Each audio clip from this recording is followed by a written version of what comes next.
दोस्तों, आज की इस वीडियो में हम बात करेंगे दो बड़े धर्मों इस्लाम और ईसाई धर्म में पैगंबरों की अवधारणा की। दोनों धर्मों का मानना है कि ईश्वर ने मानवता को सही मार्ग दिखाने के लिए कुछ विशेष लोगों को चुना, जिन्हें हम पैगंबर या प्रॉफिट्स कहते हैं। इस्लाम के अनुसार पैगंबर वे होते हैं जिन्हें अल्लाह ने इंसानों को नेकी, सच्चाई और ईमान की राह पर चलने के लिए भेजा।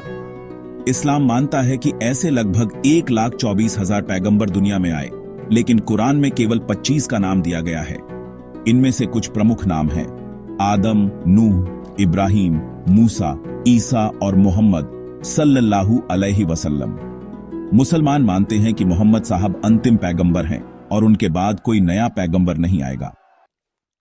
अब बात करें ईसाई धर्म की, तो इसमें भी पुराने नियम यानी ओल्ड टेस्टामेंट में कई पैगंबरों का वर्णन मिलता है, जैसे आदम, नूह, अब्राहम, मूसा वगैरह।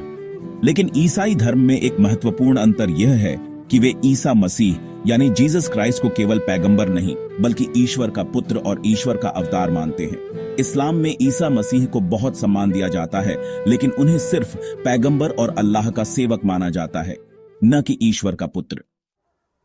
अगर हम समानताओं की बात करें तो दोनों धर्म कई एक जैसे पैगंबरों को मानते हैं और दोनों यह मानते हैं कि ये पैगंबर नैतिकता, एकेश्वरवाद और मानवता की शिक्षा देते थे।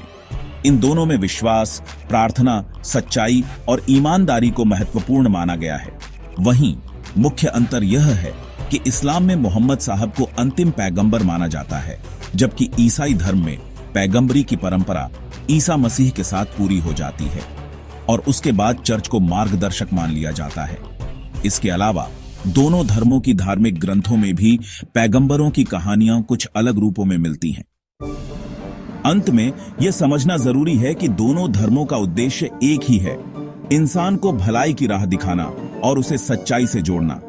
धर्म के नाम पर मतभेद की जगह अगर हम इन समानताओं को समझें तो समाज में आपसी समझ और शांति को बढ़ावा मिल सकता है। अगर आपको ये जानकारी उपयोगी लगी हो तो वीडियो को लाइक करें, कमेंट करें और चैनल को सब्सक्राइब जरूर करें। फिर मिलेंगे एक नई जानकारी के साथ।